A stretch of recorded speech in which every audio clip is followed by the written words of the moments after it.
gente, tudo bem com vocês? Hoje eu tô aqui, ó, vou preparar um bolo pra nós, de farinha de trigo mesmo, bem simples. Vou colocar aqui, ó, 3 ovos, vou mostrar pra vocês tudo que tem aqui primeiro. Tenho ovos, margarina, açúcar, farinha de trigo, leite e achocolatado. A forma já tá untada, temos o fermento e a nossa vasilha.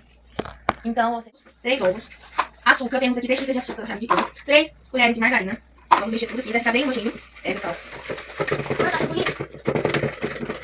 Depois de mexer bem, vamos colocar agora o leite.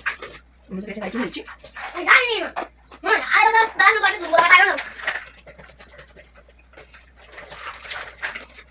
O fermento. Não vai faltar, né, mãe? Vou colocar isso aos poucos. Fazendo na mão mesmo, porque mais um pouquinho. Minha mãe não, né, mãe? Eu gosto do bolinho.